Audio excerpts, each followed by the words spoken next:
VT John എന്ന് പറഞ്ഞ നമുക്കൊരച്ഛനുണ്ട്. ഈശോ മാർ തിമോത്തിയോസ് തിരുമേനിയുടെ സഹോദരനാണ്. അമേരിക്കയിലാണ്. അച്ഛൻ ഇവിടെ തലവടി സെൻറ് ജോൺസ് ഇടവകയിൽ ഇരിക്കുമ്പോൾ ആ ഇടവകയിൽ ചില പ്രയാസങ്ങളുണ്ട് അവിടെ നിലനിൽക്കുന്നത്. അപ്പോൾ ഒരു ദിവസം അച്ഛൻ കുർബാന ചൊല്ലാൻ ചെയ്യും. അച്ഛൻ നേരിട്ട് പറഞ്ഞു, 2-3 ദിവസം മുമ്പ് ഞാൻ നേരിട്ട് എൻ്റെ ഒരു സ്നേഹിതനോട് അച്ഛനെ വിളിച്ച് ഉറപ്പാക്കിയിട്ട് സംസാരിക്കും. അച്ഛൻ വെളിവ് നിറഞ്ഞ രക്ഷകനെ എന്നുള്ള പാട്ട് തുടങ്ങുന്ന സമയത്ത് ഈ ഇടവകയിൽ നീ നിരക്കാൻ ആളുകൾ ഒരാളുണ്ട്, കുർബാന കൊള്ളാത്ത ഒരാളുണ്ട്. നീ കുർബാന ചൊല്ലിയതിന് അർത്ഥം എന്താണ്? നീ റെക്കൺസൈൽ ചെയ്തിട്ടാണ് ചെയ്യുന്നത്. അപ്പോൾ അദ്ദേഹം പറഞ്ഞത്, ദൈവമേ മനസ്സിൻ്റെ ചിന്തകളാണ്, ഞാൻ പോയി സർവീസ് കഴിഞ്ഞ് ക്ഷമ ചോദിക്കാം. 2ാം ഭാഗം ശുശ്രൂഷ ആരംഭിച്ചു. അച്ഛൻ പറഞ്ഞു, ഉച്ചി മുതൽ ഉള്ളങ്കാല് വരെ ഉയർത്തൊഴുകയാണ്, മുമ്പോട്ട് പോകാൻ ഒക്കുന്നില്ല.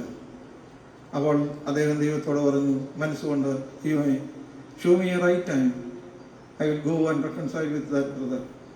അങ്ങനെ അദ്ദേഹം ദൈവസുതർനാമായിടുവാൻ എന്നുള്ള പാട്ട് പാടിയപ്പോൾ ആളുകൾ കുർബാനയ്ക്ക് വരികയാണ്. കാപ്പായിട്ട VT ജോണച്ചൻ പടിഞ്ഞാറോട്ട് നടക്കുകയാണ്. ആ ആളിൻ്റെ അടുത്തെത്തി. പേരൊക്കെ എനിക്കറിയാം, പക്ഷെ അത് പറയേണ്ട കാര്യം, അദ്ദേഹം ജീവിച്ചിരിക്കില്ലെന്നാണ് എനിക്ക് തോന്നുന്നത്. അദ്ദേഹത്തിൻ്റെ തോളയിലോട്ട് കൈവച്ചിട്ട് പറഞ്ഞു, എന്നോട് ക്ഷമിക്കണം, എനിക്ക് കുർബാനയില്ലാൻ നിൽക്കുന്നില്ല. നിങ്ങൾ അച്ഛൻ പേര് വിളിച്ചിട്ട് പറഞ്ഞു, കുർബാന സ്വീകരിക്കുന്നില്ലല്ലോ. അദ്ദേഹം എഴുന്നേറ്റ് മുമ്പോട്ട് വന്നു, കുമ്പസാരത്തിൻ്റെ പ്രാർത്ഥന പറഞ്ഞു. അന്ന് ആ പള്ളിയിൽ വലിയ പശ്ചാത്താപവും വലിയ ആത്മീയ ഉണർവും ഉണ്ടായി. 11-12 ആളുകൾ അന്ന് സുവിശേഷ വേലയ്ക്കായി സമർപ്പിച്ചു. അച്ഛൻ്റെ നേതൃത്വത്തിലാണ് ഒറീസ മിഷനിൽ പോയത്.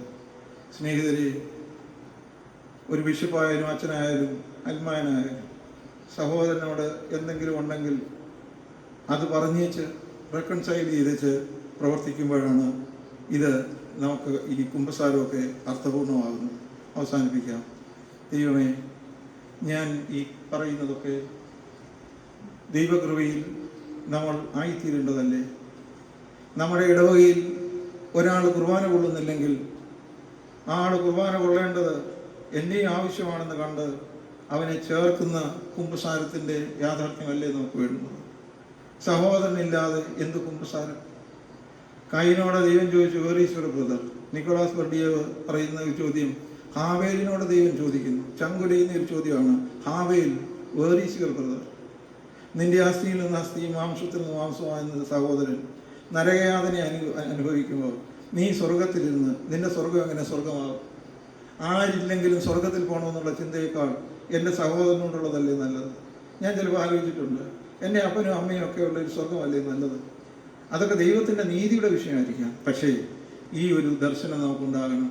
അതുകൊണ്ട് നമ്മുടെ ആത്മീയതയെക്കുറിച്ചുകൂടി ഗൗരവമായി എടുക്കണം.